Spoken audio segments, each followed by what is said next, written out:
entonces ya era secretario general del CIRPESCO. El profesor Carlos Gallardo también forma parte de Comul. El profesor Julio Pedro Armacanqui, ¿forma parte usted también de Comul, profesor? No logré entrar, porque Comul era un movimiento más capitalino, un movimiento más capitalino que a nivel nacional. Entonces la gente que estábamos en provincias sabíamos de la existencia del Comul, del trabajo importante que hacía para cuestionar todo ese statu quo en el que estaba el sindicato en ese momento, pero no nos articulábamos, ¿no? Compartíamos las ideas de cambio, de transformación, y es eso lo que en alguna medida ayudó a que vertebremos todo un movimiento regional grande, ¿no? La fama de usted es en realidad anterior a la formación del SUTEP, de acuerdo al documento que tenemos aquí en la mesa, pero usted llega a ser dirigente y en aquella época se señala que era independiente. Armacanqui era ya un dirigente con experiencia de lucha sindical de la tercera región de Huancayo, a pesar de su independencia política. En ese momento se decidió con valentía acatar el mandato de las bases. Usted es deportado a España. Ah, sí, claro. Usted vive en España un buen tiempo. 8 meses estuvimos. Éramos 6. ¿No? ¿Sigue siendo independiente políticamente el profesor Julio Pedro Armacanqui Flores? Yo creo que nadie es independiente. De algún modo tiene una ligación, un compromiso, una adhesión. Y en esa época pues éramos gente vinculada, gente que estábamos muy impactados por la Revolución Cubana, todo ese proceso de cambios. Entonces nadie en la práctica, gente al margen de eso, al margen de los cambios, al margen de las transformaciones, estábamos de una y otra forma comprometidos con eso, ¿no? Y eso es lo que motiva en el fondo todo este proceso de cambio de las estructuras sindicales tradicionales por niveles en un otro nuevo sindicato, ¿no? Bueno, aquí en mesa y tenemos una cámara con la cual estamos filmando toda esta conversación. Tenemos aquí, ustedes lo van a poder ver a través de la señal del internet, colocando propuesta radial como link en lo que es YouTube. Tenemos 3 generaciones de luchadores sindicales: Carlos Gallardo, Julio Pedro Armacanqui y Jaime Villena Zúñiga. Yo suelo decirlo, casi siempre se lo digo en interno, Jaime está todavía empezando, pero ya está fogueándote más.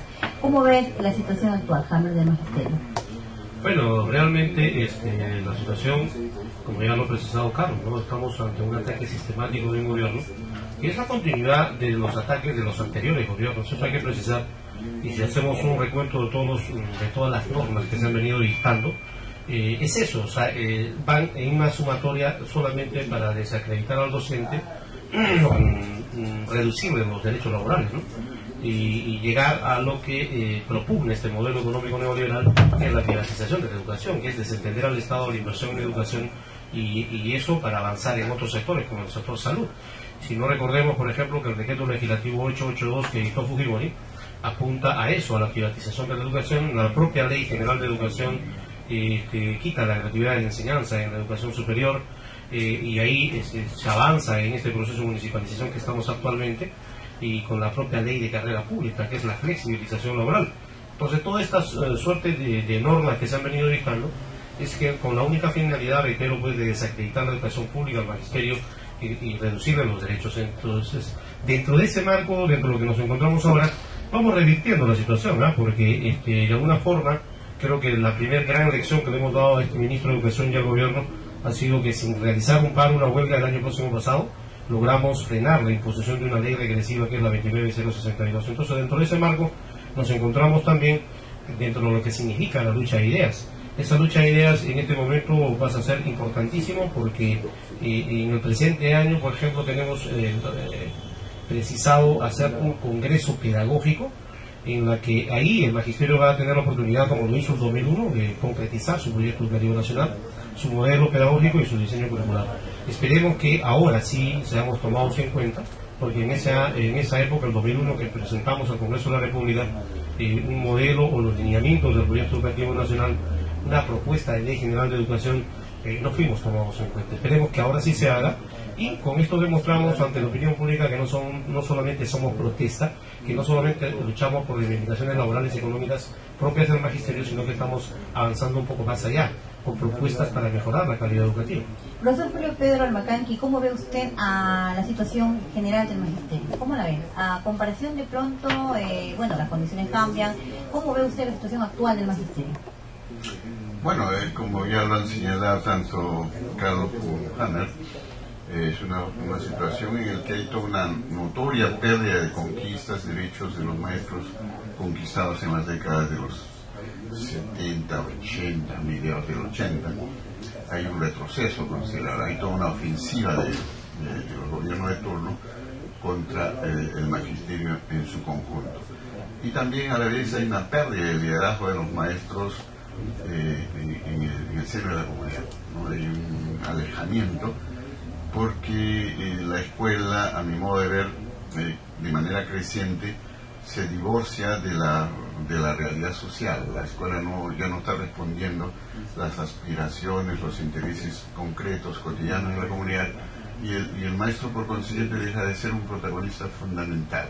Yo creo que esto hay que revertir, esto hay que cambiar para que nosotros vayamos avanzando en retomar nuestro liderazgo anterior. No podemos esperar otra cosa de estos gobiernos que responden la orientación neoliberal. Como acá se ha dicho, el objetivo fundamental es deslegitimar la escuela pública de una y otra forma, en la línea de crear una imagen cada vez más positiva de la educación privada. Hay un intento de achicar el Estado y para eso hay que deslegitimar la escuela pública en la onda de privatizar la educación. A eso obedecen las últimas disposiciones. La ley 29062 no es otra cosa que apunta en esa dirección, ¿no? Busca privatizar y, como dijo muy bien Gallardo, ya anula el derecho a los reclamos colectivos, se prioriza los reclamos individuales, segmentados, y vía eso se busca desmontar el aparato, la unidad de trabajo del aparato sindical y el propio colegio de profesores, ¿no? Entonces los maestros ya no empiezan a mirar al gremio ni al colegio, sino van empezando a entender y los orientan en esa dirección para entender con precisión que es el esfuerzo individual lo que lo va a conducir a mejores condiciones de vida, ¿no? En ese sentido hay un retroceso considerable. Tiene que ver con una política concertada de los diversos sectores que trabajan en el magisterio para que vayamos avanzando en revertir esta situación de manera colectiva. 4:19 es la hora oficial en todo el país y está usted en la compañía de Propuesta a través de las ondas de Radio Moderna. 20 minutos es la hora oficial en todo el país y está usted en la compañía de Propuesta y a través de Radio Moderna de los 930 de la amplitud modulada del dial.